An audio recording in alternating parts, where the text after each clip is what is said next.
Okay, I apologize. We are back. I'm sorry that we are late, you guys. She didn't know how to press the button. We just started the whole show, and then I had to come back and be like, "Wait a minute, something's Did not a whole, we talked it all. We had a whole intro at all. Just a mess. right." Just a whole mess. Ooh, Lord. Okay, well, first of all, hello. How are you today, sir? How are you doing? Again, I am great. I have come down off my sugar spike talking about politics on my channel. I'm in a Yeah, good El place. Teddy had a whole 2 hour live on his channel. Hey, what's up, everybody in the room? Well, I want to say what I said before. I want to say a happy graduation. Congratulations to the class of 2021. It was not the year that you wanted it to be, or expected it to be, or hoped it would be. Uh, it was, a year like none other. You will definitely go down in history, but the next chapter begins. You got through it. You pushed through whatever your school year looked like, whether it was virtual or hybrid, or you were learning from behind a plexiglass partition. Um, it happened, and you made it through, and it is on to the next chapter. So congratulations. That is where I was today. My school had its graduation, and it definitely wasn't the graduation that we normally have. Um, but it was what it was. We literally had to be in and out in an hour. Like literally had to be an hour long. Um, we came in, the principal did a greeting, the valedictorian spoke, the salutatorian spoke, and they started calling names. There wasn't no guest speaker. We didn't do no color guard. They didn't do no interpretive dance or any of those other many things that happen at a graduation. I mean, literally, that was it. We had to be in and out in an hour. So the county was like, they don't want the graduations to be longer than an hour, and that is what the mandate was. So, but the kids got to walk across the stage, the parents got to see it, which is really all people care about at graduation anyway. Let's be clear. So, you I'm good? gonna try not to have a sugar spike today. You will, and it's okay. So, first of all, um, I want to speak. First of all, we're gonna speak to a situation that this is what's gonna get El Teddy's sugar spike going. This first topic that we're gonna speak on, and it runs into what we've been telling y'all for the last 3 or 4 weeks. Oh, interesting story. I don't think I told you this, El Teddy. Yesterday, I was talking to a coworker, and the coworker Hmm. says to me, and this is a guy that this is a guy that me and him talk. We're kind of on the same page. He's in the art department because the art department is across the hall from me, and so he's been taking this opportunity with his classes to be creative in his teaching, and he's been doing a lot of Black awareness type stuff with his classes. And Is so he descended from the Caucasus Mountains? no, no, no, no, no, no. He's a Black guy. Um, but he's been, taking advantage of the opportunity um to come outside of the curriculum a little bit. And he's been doing a lot of stuff dealing with awareness, Black awareness, right? And so Okay. I was talking to him yesterday. We were talking about something yesterday, and he said to me, a friend of mine called me, and he was telling me about something like 20 states have passed legislation for them to stop teaching about slavery in schools. And I was like, oh, you just getting that memo? And so then shameless plug, I sent him the link for the Teacher Project 2.0. I said, sir, you need to go back and look at our last 4 or 5 shows. We have talked about it. We have gone in depth about it. We You have know, I first introduced it found. on my politics of it all. I think back December, January, I think was the first time we mentioned it on my politics of it all, and then we brought it over to So I Teacher told him, Project I said, you 2.0. So want to check we've it been over out, here sounding the alarm. honey. So something happened. I want to say it was late last week, maybe, El Teddy, because we said we would talk about it on our next episode. There was a situation, or is, because it's still going on, situation down at UNC, University of North Carolina, Chapel Hill, which is a very renowned university. Okay, not just known for its football, I mean for its basketball team, but it's definitely produced some great scholars. Um, so the headline is that UNC denies tenure for 1619 project creator Nicole Hannah Jones. Now, for those who need to be reminded about what the 1619 project is, let me just give you a brief little snip. The 1619 project is an initiative that aims to reframe U.S. history by putting the legacy of slavery and the contributions of Black Americans at its center. It is once again the target for Republican lawmakers who seek to ban the materials in certain states. So Trump made a big deal about it when he was still, in the seat and things of that nature. And so here is this scholar who is the creator of the project, or one of the creators of the project. And so what happened was she was invited back to UNC she's a graduate of UNC, and she was invited back to UNC to be the chairperson for the Night in Race Relations and Investigative Journalism. And it is typically a tenured position. But because of her connections to the 1619 project, they did not offer her tenure. They offered her a 5-year contract as a professor of practice.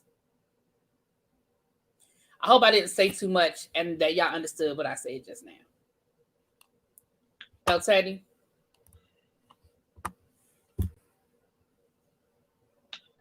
Where do I begin?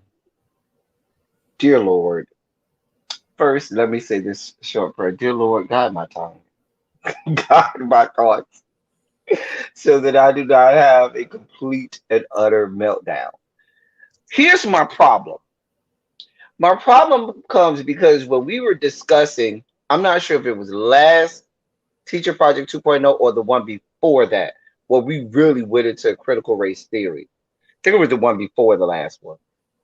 And I said at the end of that it wasn't just going to be the parents and citizens' job to fight this off, that we as educators and those of us who are practitioners of education had to be also at the forefront of fighting against people who were trying to debase and just do away with everything we know to be real and true education, research.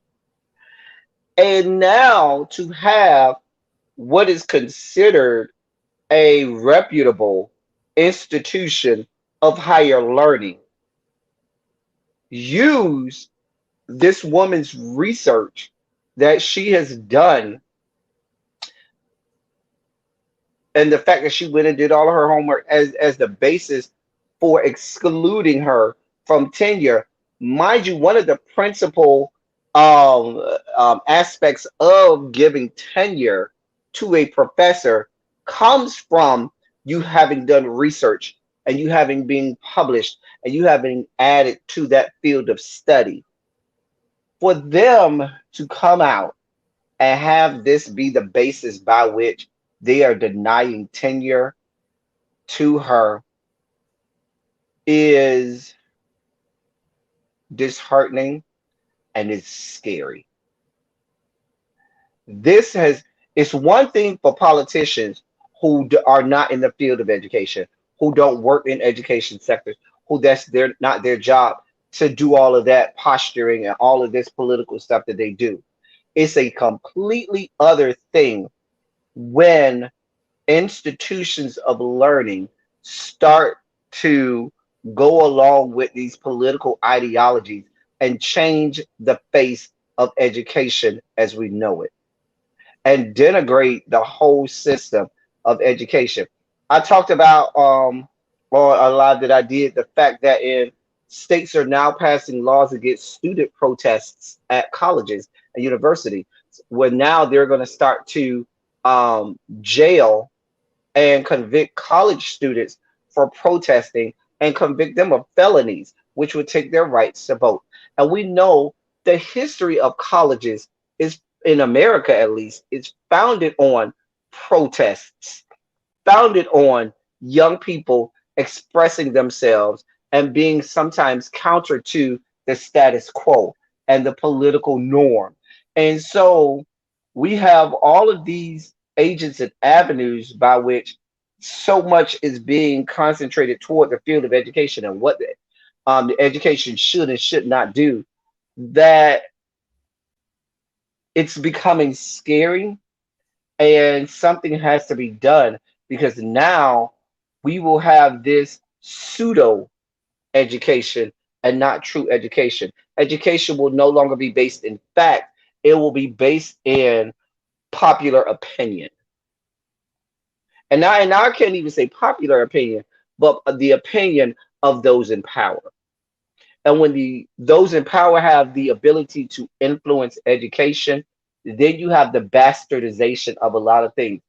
I talk about a lot of times when I teach ESL, the fact that the English language is so hard to learn is because every rule in the English language is basically broken in the English language, because monarchs and people in positions of power decided if they couldn't spell a word correctly or pronounce a word correctly or read a word correctly, they would change it and write that into law and make that the rule of the day that you could not change.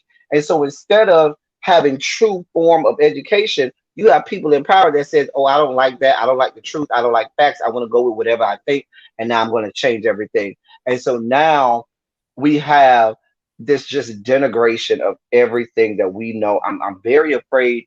I know I sound like I'm just, just mouthed out, but this concerns me, because now what you're saying to professors is, if you want to get tenure, if you don't have research that falls in line with what we think or with the people giving us money think, then we are not going to offer you tenure. And then that's going to stop people from actually going down the rabbit hole and doing the research and actually finding the truth.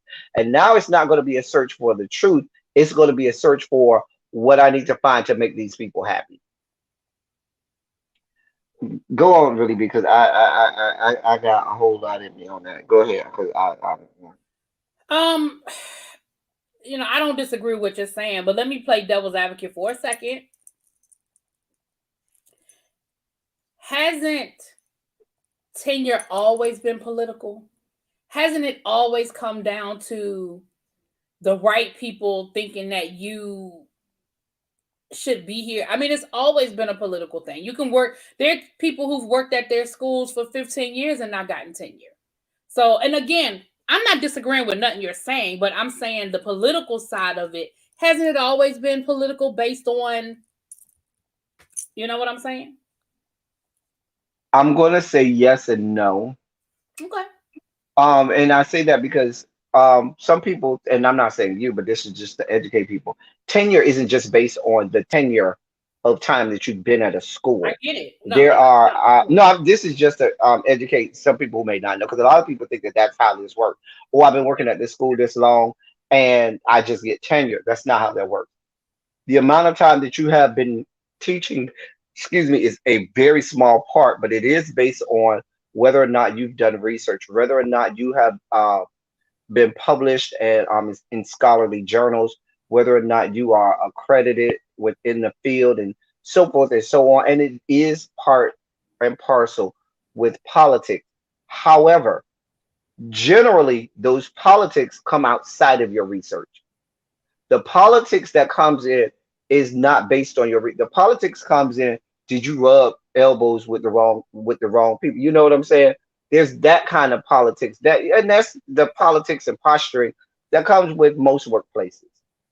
We know that, but they don't tell you the part that should and always should stay true and real to the tenure part, which is the largest part of tenure, is the research that one does. And to call into question and to deny tenure based on not the fact that they did or did not do tenure, but based on the I'm not tenure, but did or did not do research, but based on the subject matter of that research is dangerous. That is where it becomes dangerous. The politics comes because some people who do research don't want to go and shake hands, and kiss babies and all of that stuff and do the. Some people don't like doing all of that, and I get that. And some people that said the wrong thing or sent the wrong email to the wrong provost and to the wrong, chancellor and to the wrong president. I get that as well.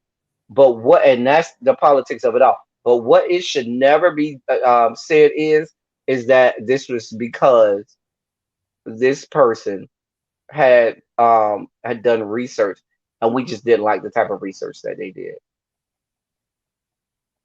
That is dangerous. It's absolutely dangerous. It is absolutely dangerous. Now, let me read this a little bit. There was another article. This is sort of a follow up to it.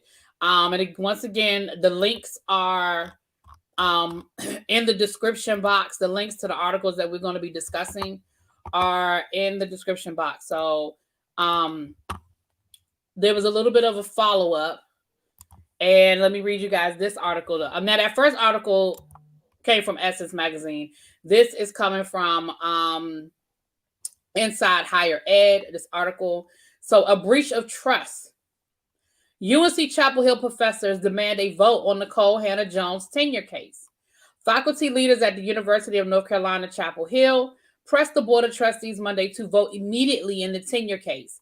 Delaying the vote further would only sow more doubt in university process and the board itself, professor said during an emergency meeting of the faculty's council executive committee. We are not just an executive body, we are a representative body, and I don't think any of us, even around the conscientious issues that we've been through over the last couple of years, I'm not sure any of us has seen the faculty more galvanized with emotion, said committee member Eric Muller.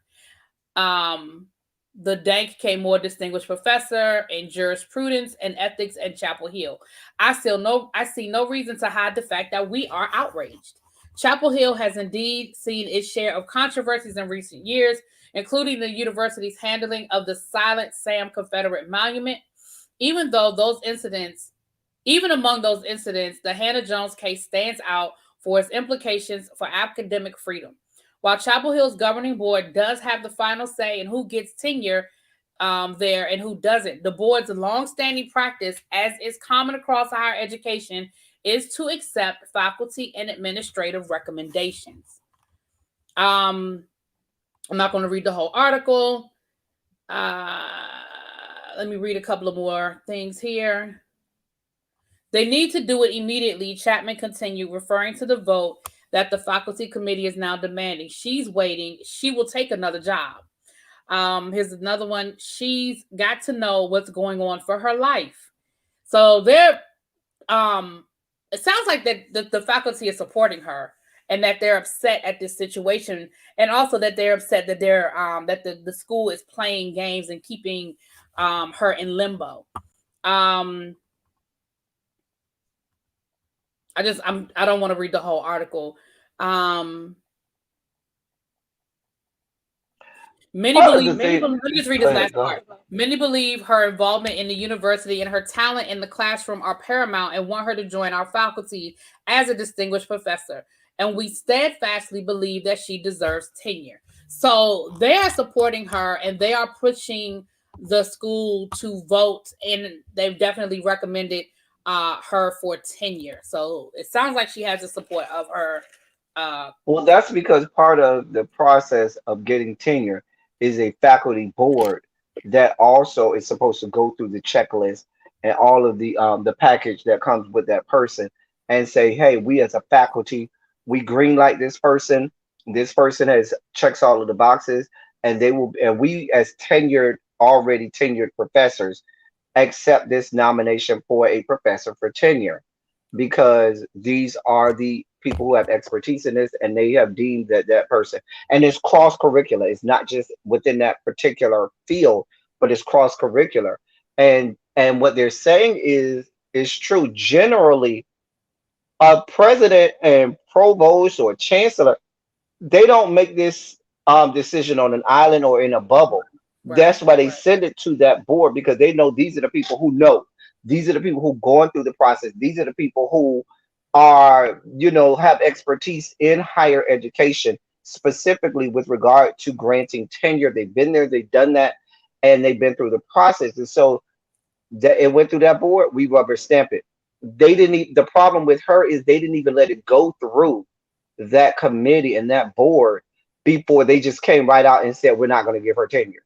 Right. And that's the problem. The other situation is people have started to come up with and names of faculty who have had other controversial research that has been done that are not black and that are white, and they had no problem getting through and getting tenure. And they had things that were even more controversial than what she came up with. And so the political posturing here and the fact that they're allowing politics to rear its ugly head within education sectors and dictate what can and cannot be taught, not in K through 12. And this is something we talked about on previous episodes.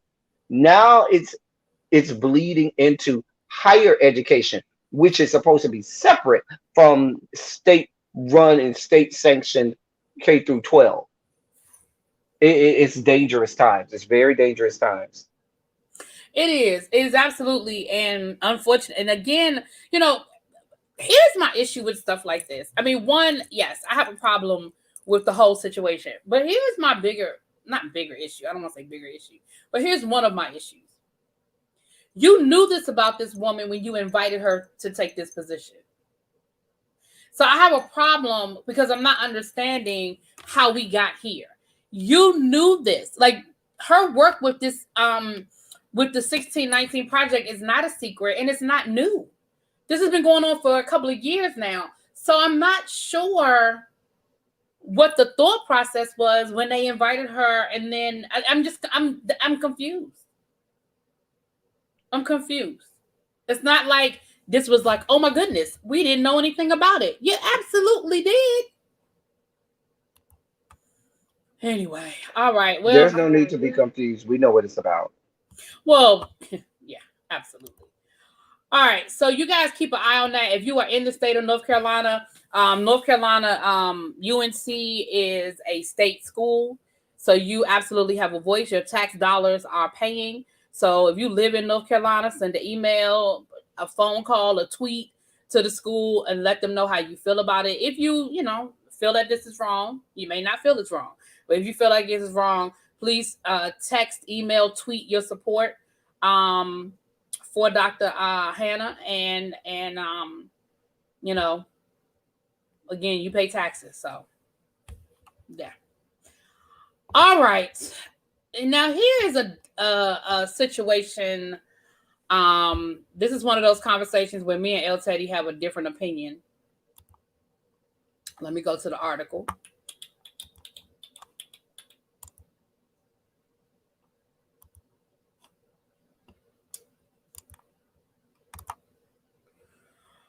Biden's pick for education civil rights office has history with race equality and LGBTQ issues. Let me read a little bit of the article. This is coming from Ed Weekly. Let me read a little bit of this article. President Biden plans to nominate Catherine Hammond to serve as Assistant Secretary for Civil Rights at the U.S. Department of Education, a role she previously held in the Obama administration. The impending nomination, currently a White House advisor, signals plans for an aggressive civil rights push by the Biden Department of Education. She will help direct efforts in areas like racial equality, LGBTQIA rights, schools' response to sexual assault efforts, in areas like, and harassment, and efforts to root out systematic inequality in schools.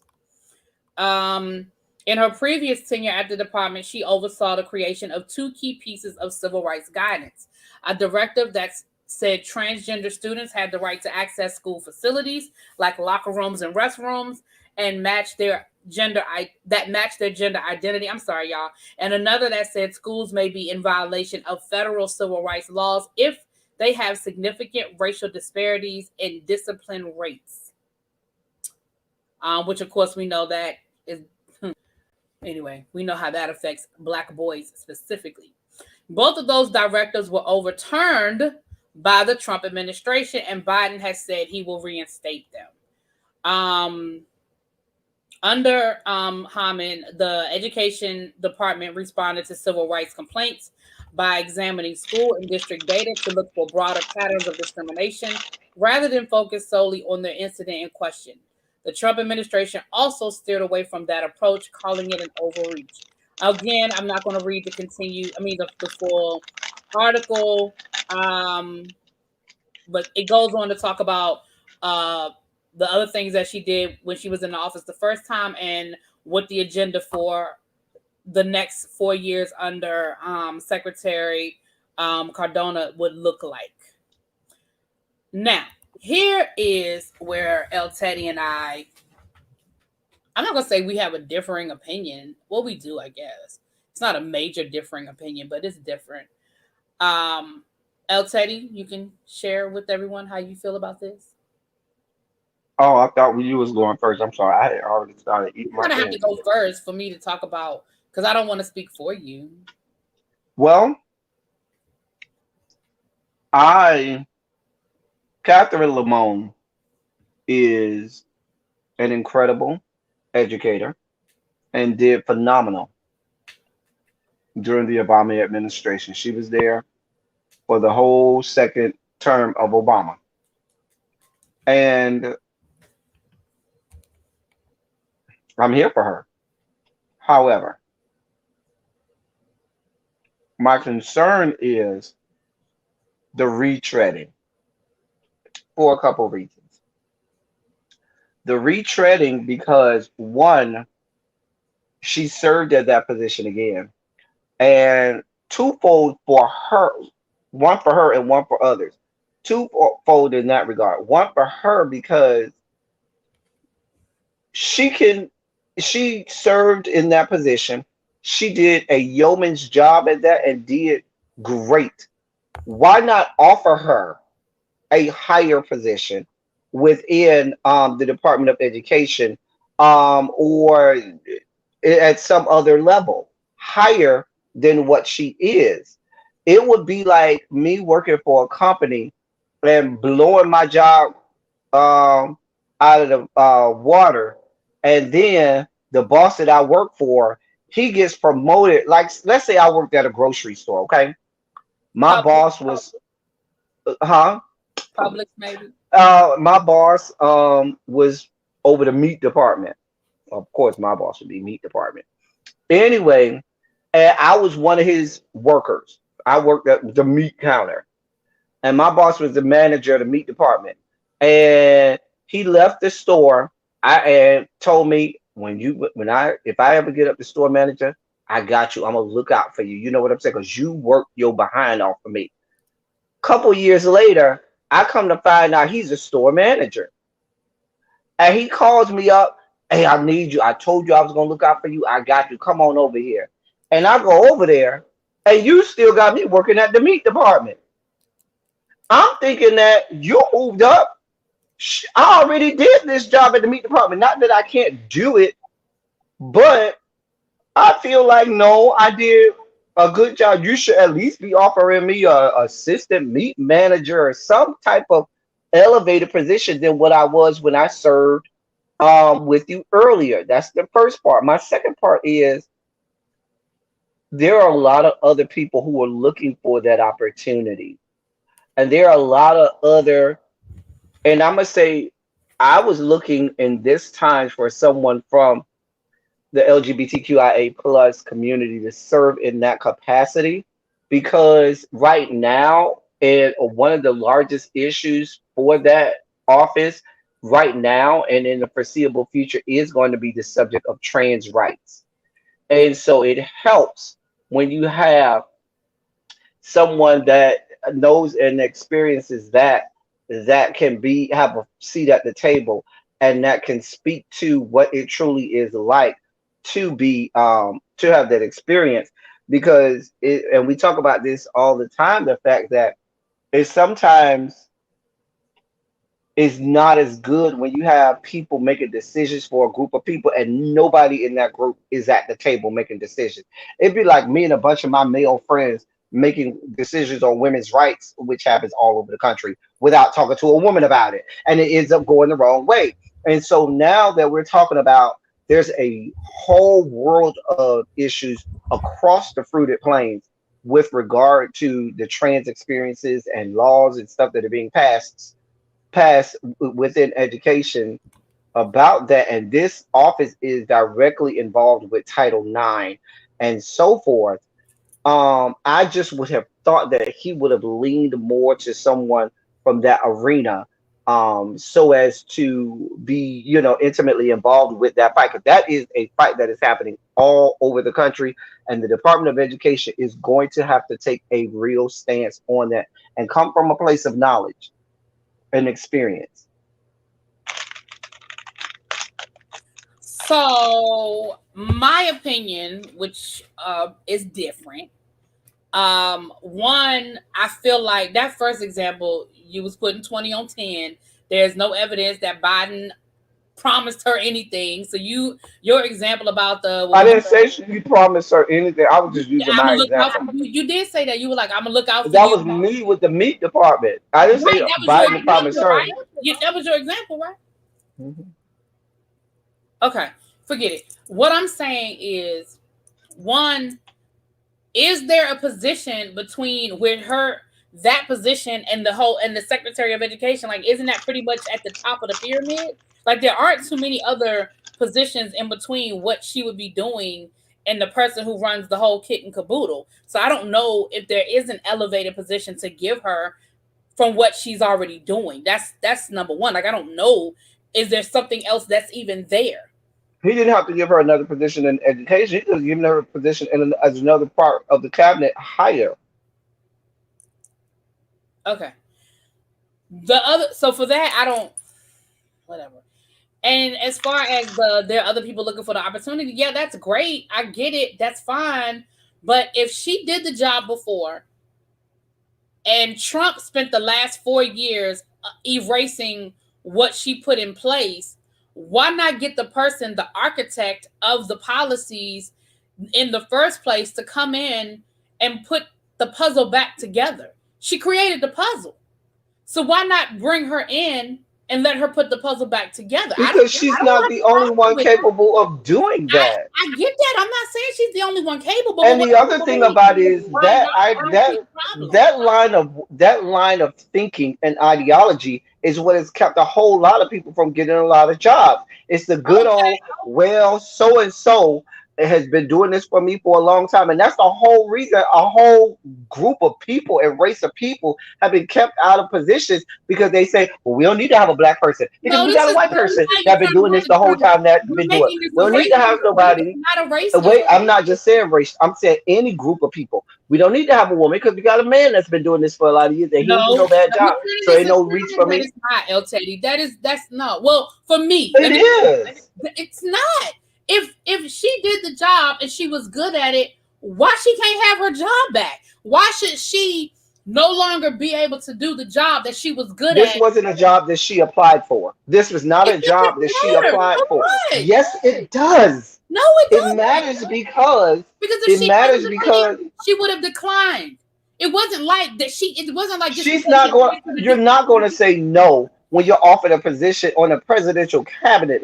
I mean, in a Well, presidential no, thing. people But what say I'm no all the also saying time. is, People what say I'm no all also day saying long. is this: when you have these retreads, you continue to not allow people who are qualified and who could very well do well, could be the first of somebody to be there and do just as good and perhaps better than she could have even done, that are not given the opportunity. Because retreads and keep bringing in the same people that I always know is the reason why people over the years have always been able to keep people out. I don't need one of those because I already got somebody. They've been doing it forever. It's just not fair. That whole argument has kept a lot of people from being able to get in the position. I don't have no problem with it. I don't see. I don't have a problem. I don't see what the issue is. I don't have a problem with it. I think you don't got a problem because she's a black woman. No, I didn't even. I didn't even know she was a black woman. I didn't know. I didn't Google her. Seriously, I didn't. So I don't care. She could have been a white woman. I didn't care. I don't see what the problem is. If she had done a horrible job, if this had been somebody, I just don't see what the issue is personally. I understand your point about people not getting opportunities, but I also don't feel like somebody should be punished because they did a good job at something. So if I have left to you, I could. Biden should have just elected. Put in Obama's whole last administration. No, that's not what I'm saying. What I'm saying is I don't think that you should be excluded just because you've already done the job. I don't think that should exclude you from the opportunity to I do it think this is again. laziness. I'm I not think it's saying laziness. that he should have just gone out and put all of Biden's old people in there. That's not what I'm saying either. What I'm saying is if Biden said, "Listen, I want her to come in and she did a good job and I want her to come in and do it again," I don't see the problem. That's not That's what he me. said. He just put her back. He didn't say that either. 'Cause now you put words in his mouth. Well, why would he put somebody in a position that they do a good Because he job? was lazy, laziness. Oh, come And on. let's be clear. And let's be clear. I don't think. I think Biden just rubber stamped it. What happens is this isn't something that Biden said. Well, let me look down all the positions in the Department of Education and pick each one. What happened was Cardona and somebody else in positions of power down in the Department of Education said, "No, we just gonna put her back in here." Okay, so then how does that become laziness on Biden's part if he's not even the person that put the job in place? I mean, Because put the once position in Biden place. saw this That's woman's not on name Biden. again, because when Biden went and saw this name again and had this give the go ahead to say, okay, yeah, we're gonna put her back, he should have said, wait a minute, y'all can't go out and find me somebody else. She already did that, and it's nothing against her, but I want a new person. I want to give somebody else an opportunity. He could very well go back and say, wait a minute, she was in that position before, because you can't find anybody else. What are y'all doing down there? It's a whole lot more qualified people down there. I'm with you, Xavier. Laziness seems to be the hallmark of this administration. Tell it, Xavier. Tell it. I disagree, Xavier, but whatever. Anyway, moving on. I told y'all this was one we were going to disagree on. Moving on. Um, it's the end of the school year. We have graduations and graduates, and we're moving into a new school year in the fall. And we have a lot of graduates who have decided that they want to embark into this new world of education. Get out. Get out. As I wipe the blood off my arm. No, that was a reference to the movie. Get Peace, out. love. A reference to the movie Get Out.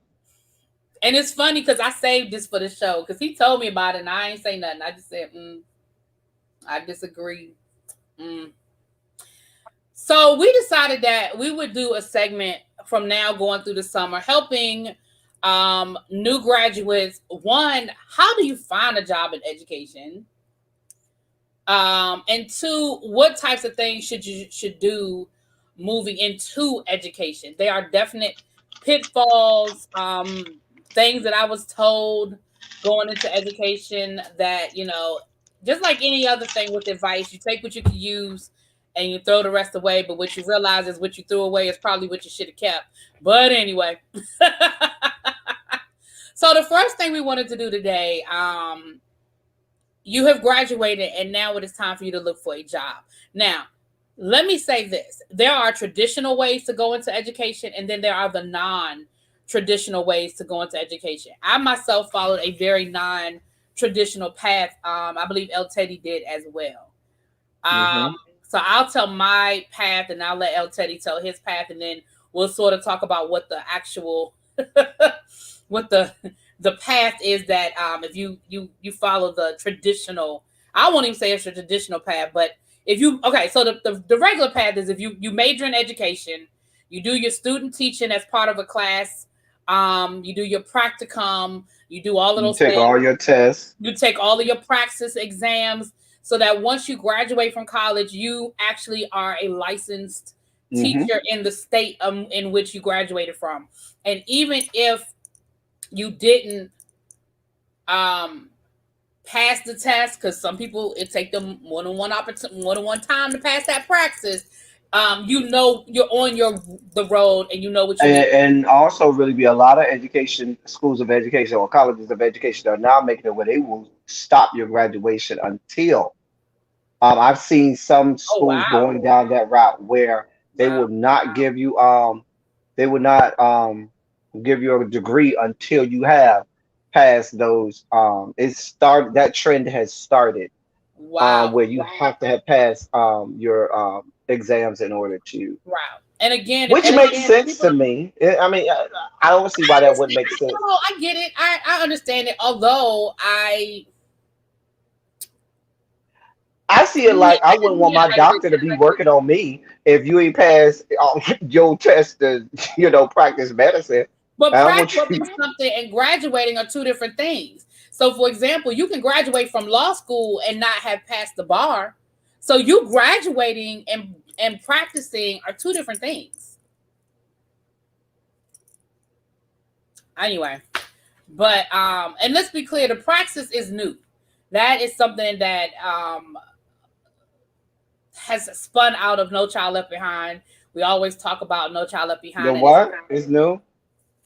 the praxis exam is not is something. When I say new, I mean it's not some. When I started teaching, there was no praxis exam. I don't know what the practice. That might be a regional exam, but or your state No, exam no, it's not regional. It's because no. you said praxis. Praxis. Praxis. That's not a well, all of the states that I am licensed in, you don't take that. They have their own exam. Like they have all of their own state exams that you take. And I have certification in 4 states now. You have all of the exams that you take for that state, and they're all Well, I know the just praxis. for I that know you state. have passed. I know the praxis is DC. I know DC, Maryland, Virginia, North Carolina, Pennsylvania. I know it exists in all of those states. Now I can't speak for how many of the 50 states it does exist in, but I know it exists in those states. And I know there's the praxis one and then there's the praxis two. The praxis one is um math and English. It's like basic math and English. And then the praxis two is your practicum. It is specific to the topic, to the subject that you teach. And then there's the practicum side of it that you take. And that came out of No Child Left Behind.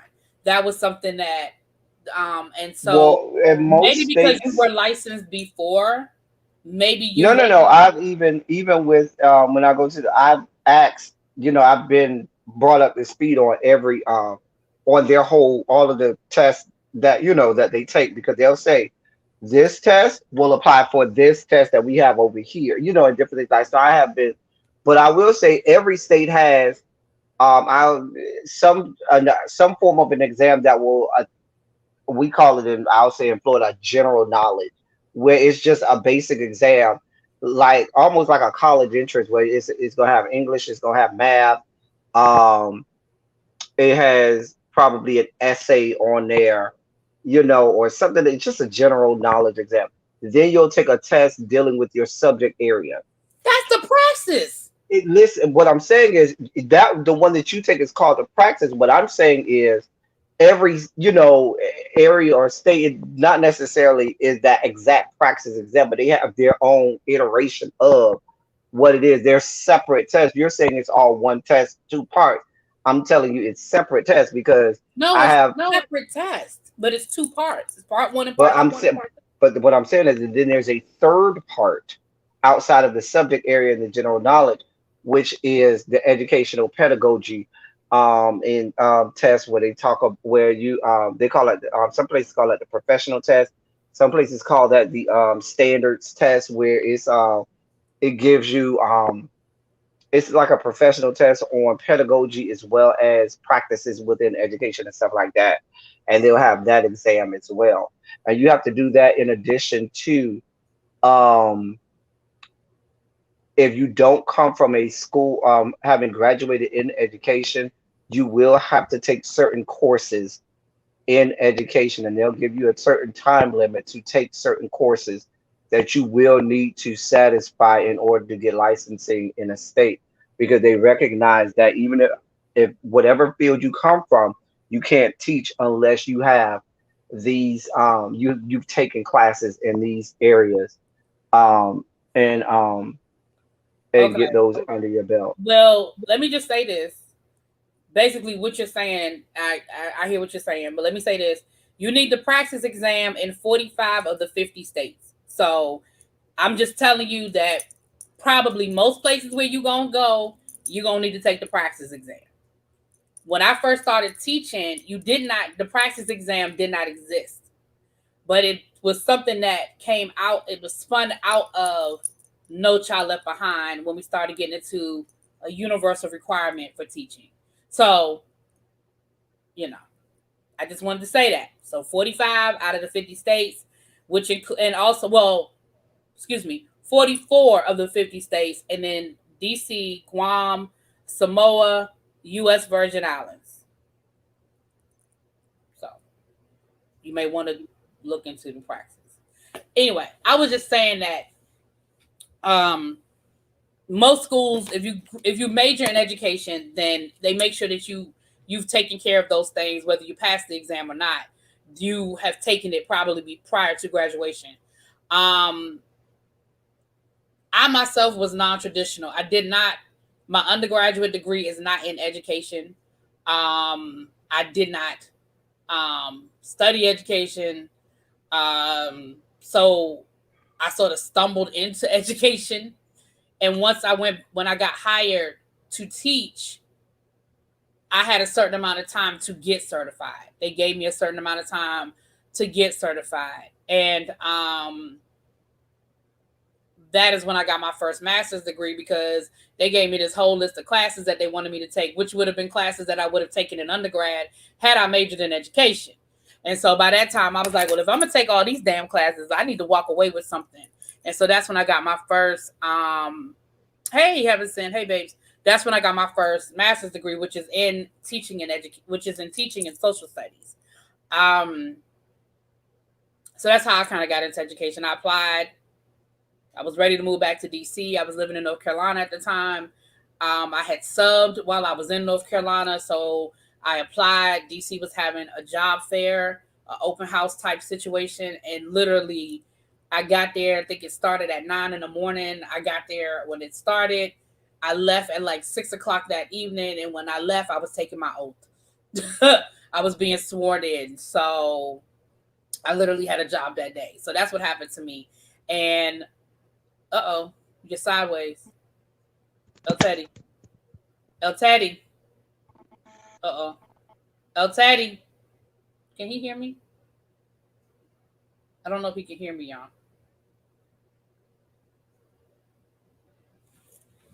Hold on. Oh, there he is. Can you hear me now? Okay. He'll be back. He'll be back. And so I think the job fair was on a Saturday. I remember it was on a Saturday, and school was starting like that Tuesday, because we were starting right after Labor Day. I literally that next day, because I was still living in North Carolina, literally that next day I drove back to North Carolina, packed up enough clothes and enough of things that I needed for a couple of weeks, went back that Monday and literally started work that Tuesday. I didn't know what the hell I was doing. I didn't know what I was doing, okay? And then I ended up, like a couple of weeks later, I went down and packed up my apartment and moved to DC. And that's how I moved back to DC, and that's how I started teaching. He's back. Let's see. You're back, sir. Yeah. Can you hear me? You okay? Mm-hmm. Mm-hmm. Okay. So how did you become a teacher?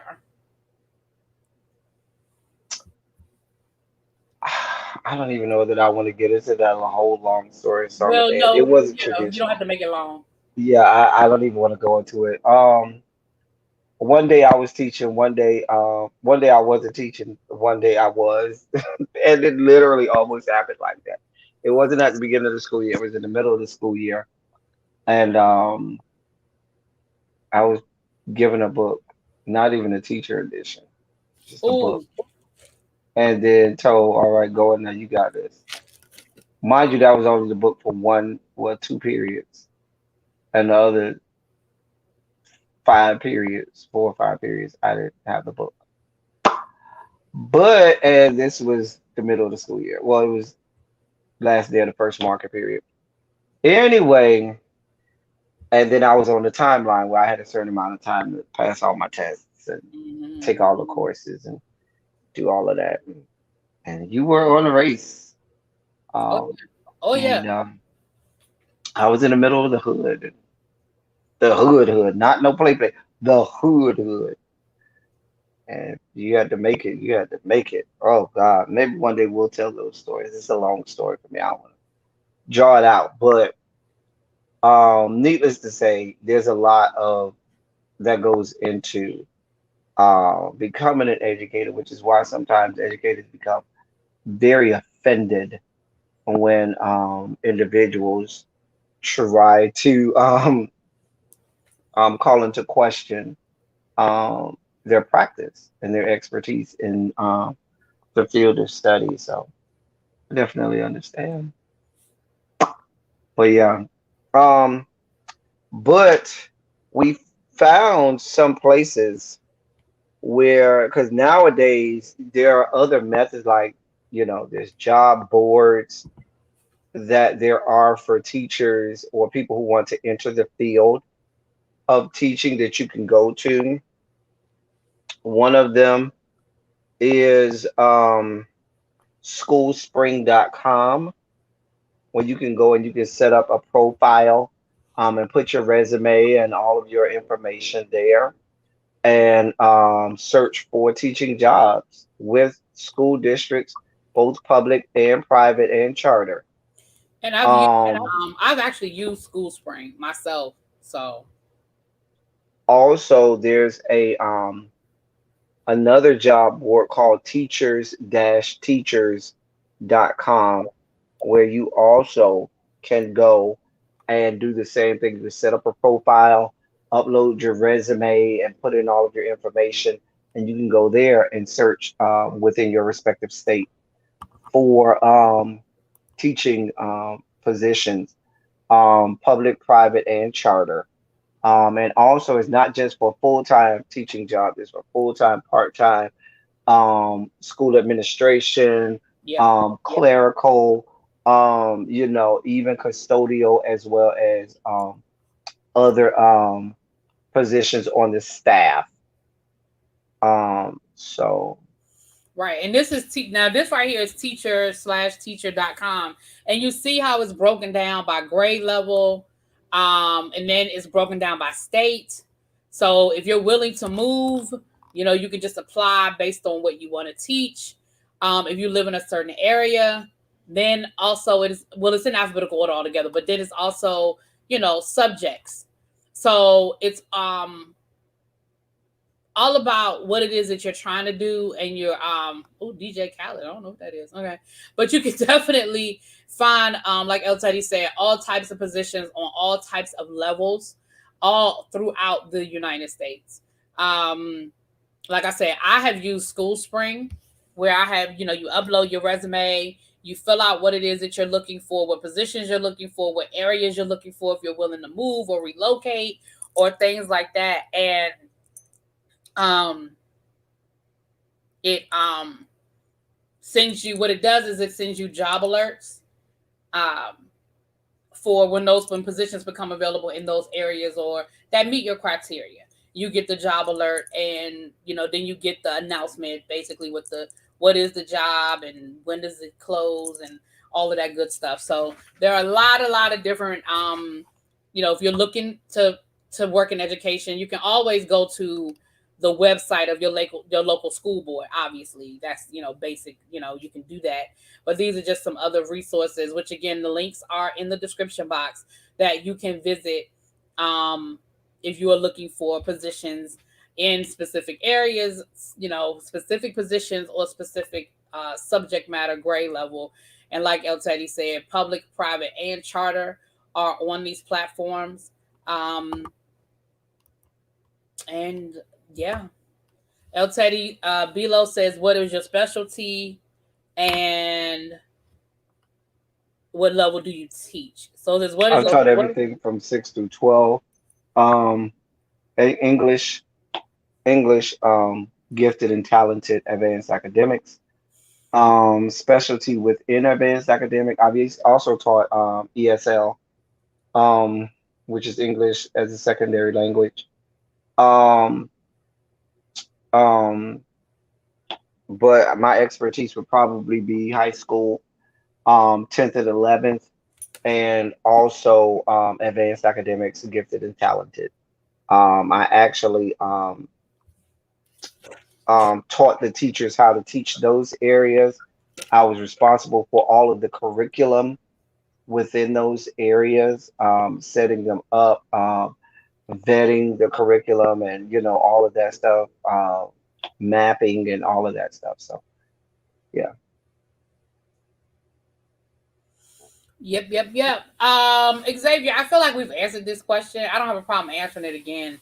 But when did you realize you wanted to be a teacher? Did it start I younger still don't. in your college career?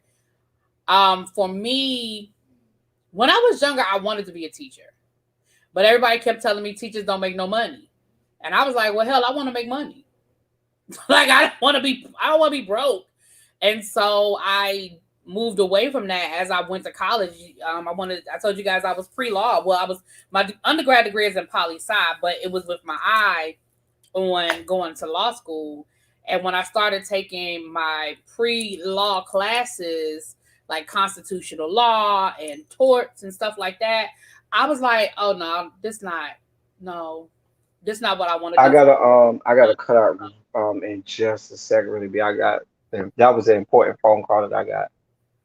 I told him I would give myself about 5 or 10 more minutes, but I know I gotta cut out real quick in Okay, no just a problem. Well, second. no, we gonna shut it down because that was our last topic anyway, so we can get ready to shut it down. Um, I'll go ahead and let you can answer that question real quick and then go ahead. I still don't think I'm a teacher. Who the hell knows? I don't know. Would I realize anything? I guess it's always been there. Um, I I don't know. It just happened. I really don't, and I'm sorry I don't have a nice touchy feely answer. I just really don't have an answer because I just really don't know. I honestly have no idea when I looked up and figured out that I was a teacher. It Yeah, kind of like I stuck. said, for me, I was just trying to get out of. I was just trying to move back to DC. I was ready to move home. I was ready to leave North Carolina, and I went. That was before the days of what my mama was like. Well, DCPS having a job fair. I was like, all right, well, I'll come home this weekend because, like I said, I was subbing in North Carolina, so I really was just looking to be a sub until I figured out what my next job was. And next thing I knew, honey, I was a teacher. And 23 years later, here I am. All right, you guys, we're going to shut it down. El Teddy's got to take care of some business. It's been an hour. That's our normal go-to. We always say we're going to give you guys a good hour. I will be doing my regular live in about an hour, maybe about six-ish.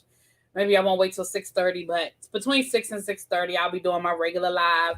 So I will see you guys there, and I will give El Teddy the final word. I ain't got nothing for y'all today. I got to get out of here. Thank y'all for coming. Y'all drive All safe. right. Peace.